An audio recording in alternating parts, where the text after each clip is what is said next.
Speaker, এই বিলটা হলো একটি গণহত্যাকারী সন্ত্রাসী সংগঠনের নিষিদ্ধকরণ সংক্রান্ত একটা অ্যামেন্ডমেন্ট।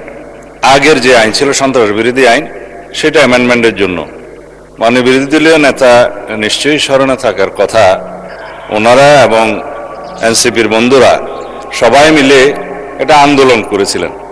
সেই আন্দোলনের প্রেক্ষিতে এটা মোটামুটি বাংলাদেশে একটা জনমত সৃষ্টি হয়েছিল। সেই প্রেক্ষিতে তাদের কার্যক্রম নিষিদ্ধ করা হয়েছে সন্ত্রাস বিরোধী আইনে, এবং অ্যাকর্ডিংলি সেটা নির্বাচন কমিশনে তাদের রেজিস্ট্রেশনটাও সাসপেন্ডেড হয়ে আছে। এই সংক্রান্ত একটা তুলনামূলক শীট আমরা এই 3-4 মিনিট আগে হাতে পেয়েছি, তো এটা পুরো পড়তে পারি নাই, যেহেতু আইনটা অবশ্যই একটা সেন্সিটিভ আইন।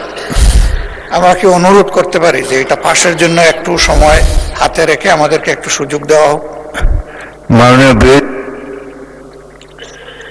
আপত্তি জানাবার জন্য একটা নির্দিষ্ট সময় আছে, সেই সময় আপত্তি করলে এটা আমরা গ্রাহ্য করতে পারতাম। এখন বিলের এই স্টেজে আর আপত্তি করার সুযোগ নাই। দুঃখজনকভাবে শীটটা তো পেয়েছে এই মাত্র। এনিওয়ে, এটা হয়তো এটা এই সম্পর্কে পরে আমরা দেখব, কিন্তু এখন বিলের এই স্টেজে আপত্তি করার কোনো সুযোগ নাই। স্পিকার, এই বিলটা হলো একটি গণহত্যাকারী সন্ত্রাসী সংগঠনের নিষিদ্ধকরণ সংক্রান্ত একটা অ্যামেন্ডমেন্ট। আগের যে আইন ছিল সন্ত্রাস বিরোধী আইন, সেটা অ্যামেন্ডমেন্টের জন্য বিরোধী দলীয় নেতা নিশ্চয়ই স্মরণে থাকার কথা, ওনারা এবং এনসিপির বন্ধুরা সবাই মিলে এটা আন্দোলন করেছিলেন। সেই আন্দোলনের প্রেক্ষিতে এটা মোটামুটি বাংলাদেশে একটা জনমত সৃষ্টি হয়েছিল। সেই প্রেক্ষিতে তাদের কার্যক্রম নিষিদ্ধ করা হয়েছে সন্ত্রাস বিরোধী আইনে, এবং অ্যাকর্ডিংলি সেটা নির্বাচন কমিশনে তাদের রেজিস্ট্রেশনটাও সাসপেন্ডেড হয়ে আছে। এবং এখানে এই আইনের বলে পরবর্তীতে আর্টিকেল 47 অনুসারে সংবিধানের আইসিটি অ্যাক্টও পরিবর্তন এনে সংগঠনের বিচারের জন্য সেই আইনটাও সংশোধন করা হয়েছে।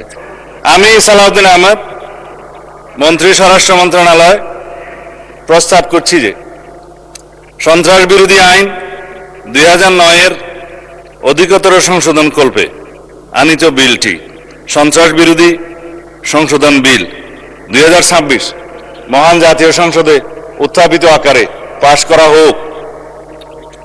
সংসদের সামনে প্রশ্ন হচ্ছে, সংসদে উত্থাপিত আকারে সন্ত্রাস বিরোধী সংশোধন বিল 2026 পাশ করা হোক।